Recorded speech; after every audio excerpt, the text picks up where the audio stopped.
Selamat pagi Bapak Ibu Saudara yang dikasihi oleh Tuhan. Mari sebelum kita mendengar firman Tuhan, saya ingin ajak untuk setiap Bapak Ibu Saudara menundukkan kepala dan berdoa. Bapa, kami mengucap syukur Tuhan untuk hari ini. Kami boleh berada Tuhan di hadirat-Mu. Kami boleh merasakan kebaikan-Mu, hadirat-Mu dalam kehidupan kami. Engkau berbicara bagi setiap kami Tuhan. Terima kasih Tuhan. Sebentar kami akan mendengar firman-Mu. Roh Kudus, ini gereja-Mu, ini kami, orang-orang-Mu Tuhan. Berbicara dalam setiap hati kami. Berbicara kepada setiap pribadi lepas pribadi dimanapun kami berada. Terima kasih. Mari Bapak Ibu Saudara sama-sama kita katakan amin. Pada pagi hari ini saya ingin membagikan satu buah topik dengan judul citra atau citra diri atau gambar diri atau mungkin identitas. Kata citra ini saya dapatkan dari salah satu leader di gereja yaitu bernama Julius. Thank you Julius untuk membantu saya memberikan satu title, the authentic title, citra diri. Ini yang akan kita coba bangun di dalam kehidupan kita sebagai orang percaya dan juga di dalam jemaat ini. Seperti tema pada tahun ini yaitu kita rebuild, kita membangun. Termasuk di dalamnya adalah kita membangun sebuah citra diri atau gambar diri kita sebagai orang yang percaya di hadapan Tuhan. Mari kita buka di Markus 12 ayat 30 sampai ayat 31. Firman Tuhan, "Kasihilah Tuhan Allahmu dengan segenap hatimu dan dengan segenap jiwamu dan dengan segenap akal budimu dan dengan segenap kekuatanmu. Dan hukum yang kedua ialah, kasihilah sesamamu manusia seperti dirimu sendiri. Tidak ada hukum lain yang lebih utama daripada kedua hukum ini." Firman Tuhan berkata dengan jelas, kasihilah Tuhan Allahmu dan kasihilah sesamamu manusia seperti engkau mengasihi dirimu sendiri. Untuk kita bisa mengasihi orang lain, kita perlu terlebih dahulu untuk kita bisa mengasihi diri sendiri. Dan untuk kita bisa mengasihi diri sendiri, maka sangatlah perlu untuk kita bisa mengenal Tuhan dalam hidup kita dan mengasihi Tuhan. Jadi ketiga hal ini adalah ketiga hal yang saling bertautan satu sama lain, bukan satu hal yang terpisah-pisah. Kunci untuk kita bisa mengasihi orang lain yaitu kita bisa mengasihi diri sendiri. Untuk kita bisa mengasihi diri sendiri, kita perlu mengenal Tuhan dan melihat sebagaimana Tuhan melihat dan memandang dalam kehidupan kita di bumi ini. Kesempatan ini saya ingin mengajak untuk setiap Bapak Ibu Saudara untuk bisa melihat apa yang firman Tuhan atau apa yang Alkitab katakan mengenai siapa kita manusia dan mengenai dunia ini. Mari kita buka di Lukas 21 ayat 33. Firman Tuhan berkata, "Langit dan bumi akan berlalu, tetapi perkataanku tidak akan berlalu." 1 Yohanes 2 ayat 17 berkata, "Dan dunia ini sedang lenyap dengan keinginannya, tetapi orang yang melakukan kehendak Allah tetap hidup selama-lamanya." Wahyu 21 ayat 1 berkatakan, "Lalu aku melihat langit yang baru dan bumi yang baru, sebab langit yang pertama dan bumi yang pertama telah berlalu, dan laut pun tidak ada lagi." Firman Tuhan mengatakan mengenai dunia ini bahwa dunia ini sedang lenyap menuju kepada kesudahannya, yang kemudian nantinya akan ada langit dan bumi yang baru. Tapi hari ini kita perlu sama-sama mengetahui atau menyadari apa yang Allah lihat mengenai bumi ini, bahwa dunia ini sedang lenyap, bumi ini sedang lenyap menuju pada kesudahannya. Yang kedua yang saya ajak untuk Bapak Ibu Saudara melihat apa yang dikatakan Alkitab mengenai manusia. Mazmur 51 ayat yang ke-7. "Sesungguhnya dalam kesalahan aku diperanakan, dalam dosa aku dikandung ibuku." Kejadian 8 ayat 21 yang B. "Sekalipun yang ditimbulkan hatinya adalah jahat dari sejak kecilnya." Yeremia 17 ayat 9. "Betapa liciknya hati, lebih licik daripada segala sesuatu. Hatinya sudah membatu, siapakah yang dapat mengetahuinya?" Roma 3 ayat 23 sampai 24. "Karena semua orang telah berbuat dosa dan telah kehilangan kemuliaan Allah, dan oleh kasih karunia telah dibenarkan dengan cuma-cuma karena penebusan dalam Kristus Yesus. Alkitab menjelaskan mengenai siapa manusia. Manusia dilahirkan, dikandung di dalam kejahatan, di dalam dosa. Bahwa bahkan ketika manusia dilahirkan, firman Tuhan mengatakan hatinya ada kejahatan di dalam hatinya sejak kecilnya. Hati manusia licik, jahat, dan tidak ada yang dibenarkan. Jadi manusia pun ketika dosa masuk dalam kehidupan manusia, maka sejak hari itu bumi dan manusia sedang menuju kepada kesudahannya. Bumi ini akan hancur. Manusia hatinya jahat di hadapan Tuhan, tidak ada yang dibenarkan. Dan sejak Adam dan Hawa jatuh dalam dosa, maka manusia, semua manusia sedang berjalan menuju kepada kebinasaan. Saya, istri saya, anak-anak, kita semua, Bapak Ibu Saudara, dulunya setiap kita berjalan menuju kepada kebinasaan. Tapi syukur kepada Tuhan, Tuhan menunjukkan kebaikannya, Tuhan menunjukkan kasih karunia-Nya kepada setiap kita, kepada dunia ini. Tuhan berbuat baik. Sekalipun dunia sedang lenyap dan menuju kepada kehancuran, sekalipun hati manusia jahat dan tidak ada yang benar dalam diri manusia, dan jalan hidup manusia menuju kepada kebinasaan, tapi sekali lagi Tuhan baik. Tuhan tidak membiarkan semuanya itu terjadi menuju kepada kehancuran, tapi Allah memberikan kasih karunia-Nya kepada dunia ini dan kepada setiap kita. Karena dosa, hati manusia cenderung jahat, melakukan apa yang jahat. Hati manusia egois, hanya ingin melakukan apa yang benar dalam pandangannya sendiri untuk menyenangkan dirinya sendiri. Manusia mulai menebang pohon demi pohon, membuka lahan demi lahan, sehingga dunia ini mulai mengalami kebanjiran di mana-mana, longsor di mana-mana, bencana alam di mana-mana. Karena hutan yang ditebang, dan ditebang. Tapi Allah memberikan kasih karunia-Nya yang kita kenal dengan kasih karunia umum, di mana kasih karunia umum ini diberikan kepada semua orang yang ada di dunia ini. Tidak melihat manusia itu benar atau tidak benar, tidak melihat bahwa manusia itu baik atau tidak baik. Semua orang Tuhan memberikan kasih karunia kepada setiap kita. Tuhan memberikan matahari dan hujan baik pada orang yang baik, juga orang yang jahat. Sehingga ketika ada benih yang jatuh ke tanah dan menerima sinar matahari dan hujan, maka benih itu akan bertumbuh menjadi pohon-pohon yang besar. Sehingga tanpa perbuatan manusia, benih itu bisa tumbuh dengan sendirinya. Karena kebaikan Tuhan, maka hutan-hutan masih tetap ada, walaupun mungkin jumlahnya hari ini berkurang. Tapi kasih karunia Tuhan bagi setiap orang, sehingga bencana yang mungkin terjadi hari-hari tidak menjadi satu bencana yang masif.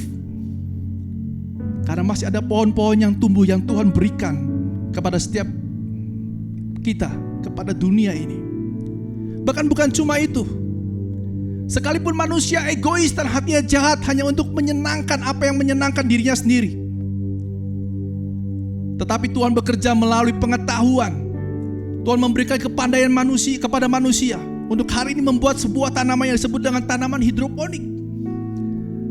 Tanah memang mungkin berkurang, lahan mungkin berkurang, tapi hari ini banyak bermunculan tanaman-tanaman yang hidroponik muncul karena pengetahuan kepandaian yang Tuhan berikan kepada manusia. Sehingga mungkin pencemaran hari ini, pencemaran udara mulai berkurang. Tuhan memberikan kasih karunia-Nya, kebaikannya kepada semua orang. Karena dosa, tubuh manusia menuju kemunduran. Dulu mungkin zaman Adam dan Hawa umur manusia bisa mencapai ratusan tahun. Zaman Nuh, zaman Abraham, zaman Ishak, zaman Yakub, umur manusia mungkin ratusan tahun. Tapi makin hari makin lama umur manusia hanya mencapai hari ini mungkin 60-70 tahun. Bahkan orang mulai berkata, kalau umurmu lebih daripada 60 tahun itu adalah bonus yang diterima. Barang siapa yang menjaga pola makannya dan berolahraga dengan baik, maka tubuh ini akan bisa mencapai umur yang panjang dalam keadaan yang sehat. Allah baik memberikan kasih karunia umum kepada semua orang. Setiap orang yang menjaga pola hidupnya, pola makannya, orang-orang yang berolahraga, maka dia akan mendapatkan tubuh yang sehat, umur yang lebih panjang. Karena dosa,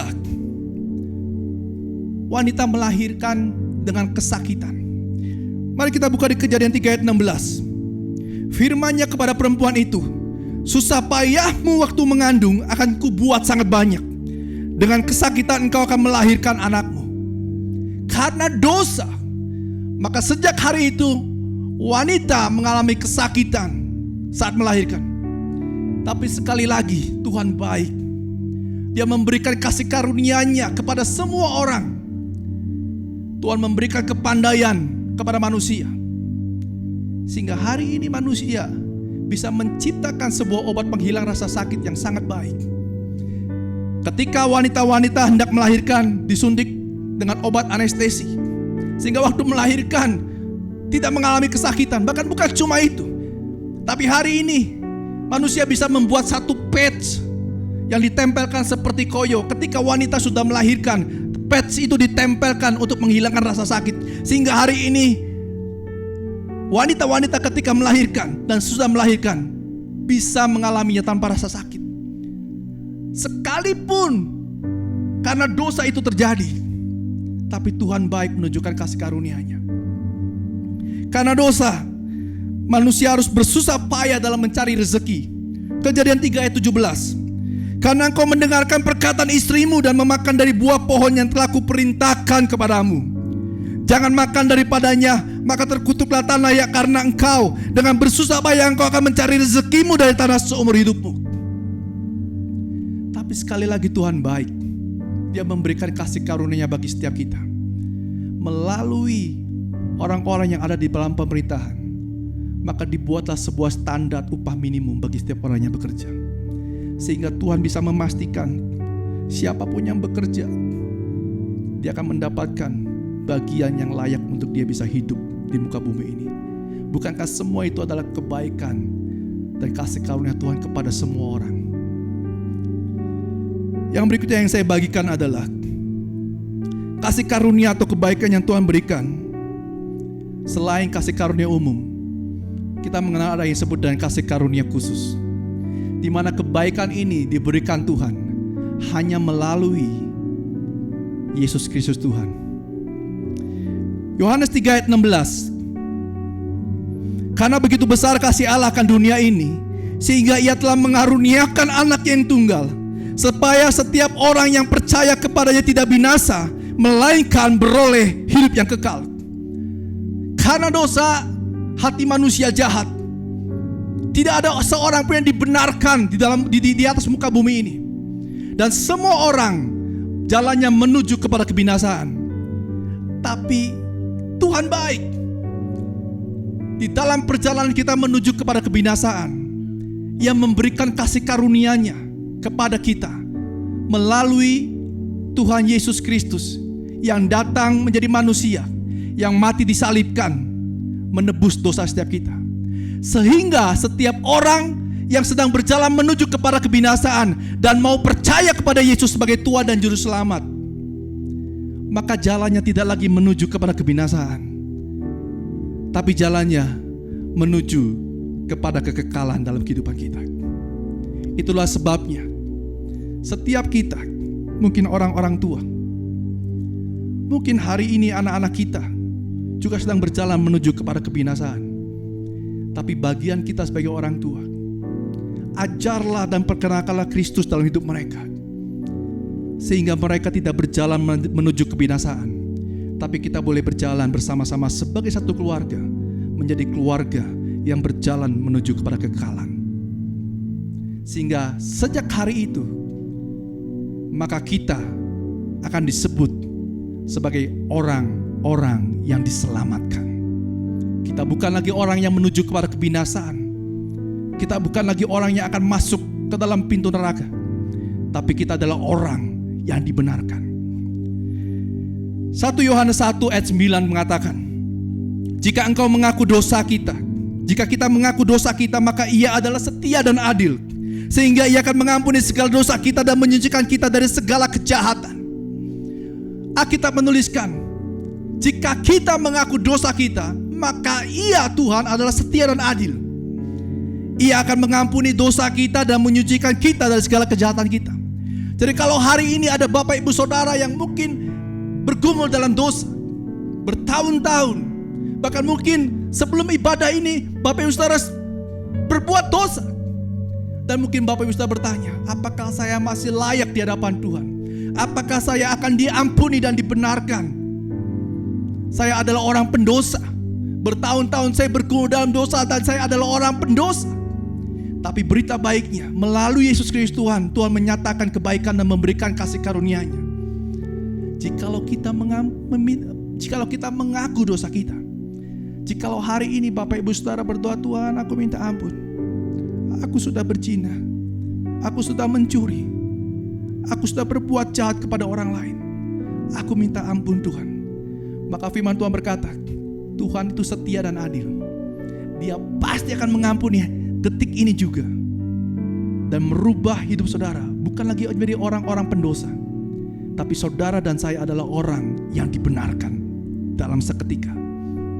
Sehingga inilah gambar diri kita, citra diri kita.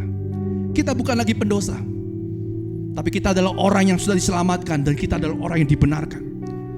Kita dibenarkan bukan karena perbuatan baik kita. Bukan dengan kita berbuat baik makin banyak maka kita akan menuju pada kekekalan.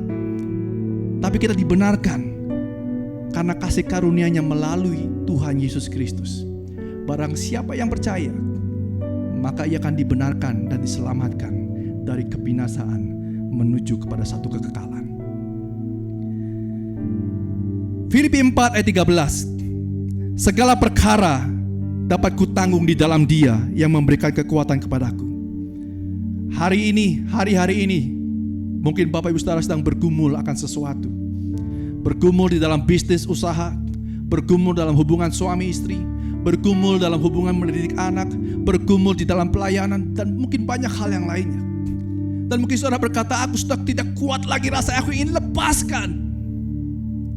Tapi firman Tuhan berkata, di dalam Dia, di dalam Yesus Kristus, aku bisa menanggung segala sesuatunya. Di dalam Tuhan ada kekuatan yang akan bisa membuat setiap kita orang yang percaya untuk bisa bertahan dan hidup berkemenangan. Sehingga kita bukan lagi menjadi orang-orang yang lemah, tapi karena Tuhan kita menjadi orang-orang yang kuat. Yohanes 14 ayat 12. Aku berkata kepadamu, sesungguhnya barang siapa percaya kepadaku, ia akan melakukan juga pekerjaan-pekerjaan Allah yang aku lakukan, bahkan pekerjaan-pekerjaan yang lebih besar daripada itu. Tuhan Yesus berkata ketika Dia ada di muka bumi menjadi manusia, Tuhan Yesus melakukan pekerjaan-pekerjaan yang luar biasa, melakukan mujizat, melakukan kesembuhan demi kesembuhan. Dan Tuhan berkata, mereka yang percaya kepadaku, kepada nama Yesus, maka ia akan melakukan apa yang aku lakukan, bahkan lebih besar lagi daripada itu. Sehingga kita tidak lagi disebut sebagai orang-orang yang lemah, tapi kita adalah orang-orang yang melayani kesembuhan dan mujizat dalam kehidupan kita. Yakobus 4 ayat 7. Karena itu tunduklah kepada Allah dan lawanlah iblis, maka ia akan lari daripadamu. Banyak orang takut kepada setan, tapi kita orang-orang yang percaya, karena kasih karunia yang diberikannya melalui Yesus Kristus Tuhan, maka kita bisa berkata kepada si jahat, enyahlah daripadaku hai pembuat kejahatan, enyahlah daripadaku hai kamu si jahat. Maka iblis akan pergi dari hadapan kita, sehingga kita akan dikenal, akan disebut sebagai orang-orang yang berkuasa dan mampu mengusir setan. Roma 1 ayat 16. Sebab aku mempunyai keyakinan yang kokoh dalam Injil, karena Injil adalah kekuatan Allah yang menyelamatkan setiap orang yang percaya, pertama-tama orang Yahudi tetapi juga orang Yunani. 2 Korintus 5 ayat 17. Jadi siapa yang ada di dalam Kristus, ia adalah ciptaan yang baru. Yang lama sudah berlalu, sesungguhnya yang baru sudah datang. Firman Allah berkata, aku punya keyakinan yang kokoh karena Injil adalah kekuatan Allah. Dalam praktek saya kedatangan orang yang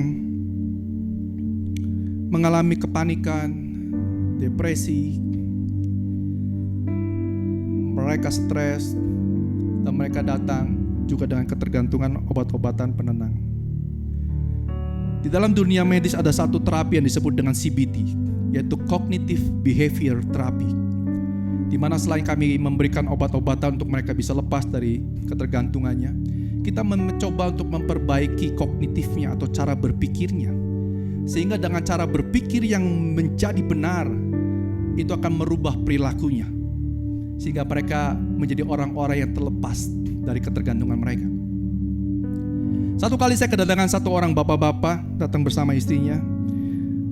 Dia hidup di dalam kecemasan, kepanikan sepanjang hidupnya, dan dia sudah minum lama sekali obat penenang sampai harus diturunkan dosisnya untuk bisa memberhentikannya.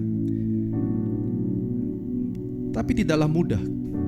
Bahkan satu jurnal menuliskan bahwa CBT memiliki efikasi hanya 84%, tidak 100%. Saya mencoba untuk melakukannya, saya merubah cara berpikirnya, tapi tidak juga kunjung berhasil.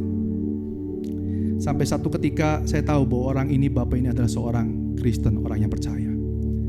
Lalu di akhir dari sesi terapi saya bilang, Pak, baca Filipi 4 ayat 6-8.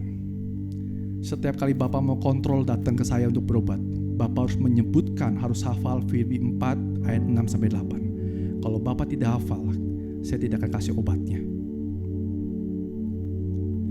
Filipi 4 ayat 6-8. Janganlah hendaknya kamu khawatir tentang apapun juga, tetapi nyatakanlah dalam segala hal keinginanmu kepada Allah di dalam doa dan permohonan dengan ucapan syukur.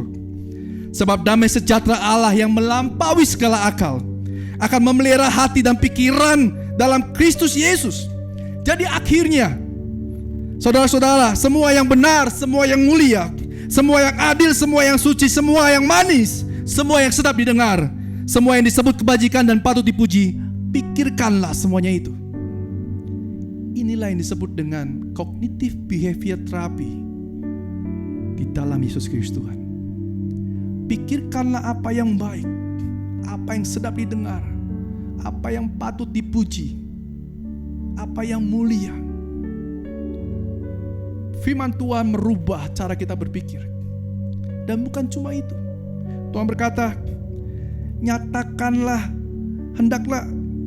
segala kekhawatiranmu, perasaanmu, ketakutanmu, kecemasanmu, kecurigaanmu kepada Tuhan di dalam doa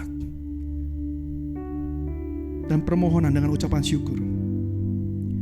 Maka ketika ini dilakukan, percayalah bahwa Injil adalah kekuatan Allah.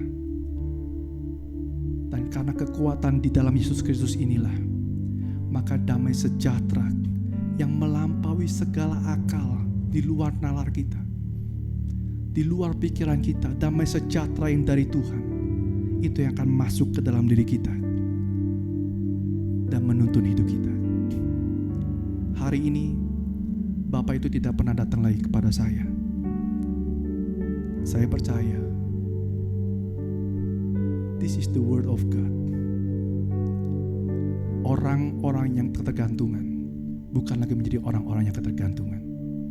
Citra dirinya sudah dirubah oleh Tuhan karena Injil, sehingga mereka disebut ciptaan yang baru di dalam Tuhan. Demikian pula setiap kita. Kalau Bapak Ibu Saudara berkata, saya tidak bisa berubah, saya akan sama dulu, sekarang, dan selama-lamanya. Tapi hari ini berita baiknya, melalui Yesus Kristus Tuhan, setiap kita bisa berubah. Setiap kita bisa lepas dari dosa. Setiap kita bisa lepas dari ketergantungan. Karena Injil adalah kekuatan kita yang memampukan setiap manusia untuk bisa menjadi ciptaan yang baru. Dan inilah citra diri kita hari ini. Kita bukan pendosa, tapi kita adalah orang yang diselamatkan, orang yang dibenarkan, orang yang memiliki kuasa untuk melakukan mujizat, kesembuhan, mengusir si jahat. Dan kita ini adalah ciptaan yang baru. Amin. Mari Bapak Ibu Saudara, saya ajak untuk setiap kita berdoa. Tuhan, kami mengucap syukur Tuhan. Ini gambar diri kami hari ini Tuhan. Ini citra kami, bahwa kami adalah ciptaan yang baru. Kami diselamatkan, kami dibenarkan, kami berkuasa karena ada nama Yesus dalam hidup kami. Terima kasih Bapa. Saya ingin mengajak untuk setiap Bapak Ibu Saudara yang mungkin hari ini sedang mengalami keputusasaan, yang mungkin hari ini sedang mengalami kecemasan, depresi yang sangat dalam, yang hari ini sedang mengalami satu kegalauan dan kebingungan dimanapun Bapak Ibu Saudara berada. Mari angkat tangan Bapak Ibu Saudara, angkat, berserah kepada Tuhan dan berkata, Tuhan, ini aku hamba-Mu. Aku berdosa. Aku sedang menuju kepada kebinasaan. Tapi detik ini Tuhan, aku mau percaya kepada nama Yesus Kristus Tuhan sebagai Tuhan dan Juru Selamat dalam hidupku. Aku mau diselamatkan. Aku mau dibenarkan. Aku mau punya kekuatan yang daripada-Mu. Dan aku mau berubah menjadi manusia yang baru. Yang lama aku ingin tinggalkan. Dosa-dosaku aku ingin lepaskan dan tinggalkan. Perzinahanku, kebohonganku, kemunafikanku, dan segala dosa yang pernah aku lakukan. Hari ini aku mau tinggalkan Tuhan. Aku ingin mengambil bagian satu citra diri yang baru dalam hidupku. Aku mau menjadi manusia ciptaan yang baru di dalam Yesus Kristus Tuhan. Mari Bapak Ibu Saudara, puji Tuhan, sembah Dia dalam kehidupanmu, dan baca firman Tuhan di dalam kehidupan kita pribadi. Maka percaya bahwa Injil ini adalah kekuatan Allah yang diberikan kepada setiap kita, sehingga kita akan bukan cuma hari ini hidup menjadi orang ciptaan yang baru, tetapi seterusnya kita akan punya kekuatan yang dari Tuhan untuk berjalan sebagai orang-orang yang hidup berkemenangan. Amin. Terima kasih Tuhan. Biarlah semua ini Tuhan hanya membawa kemuliaan bagi nama-Mu dan membawa banyak orang datang kepada-Mu. Di dalam nama Tuhan Yesus kami berdoa dan kami mengucap syukur. Mari sama-sama kita katakan amin.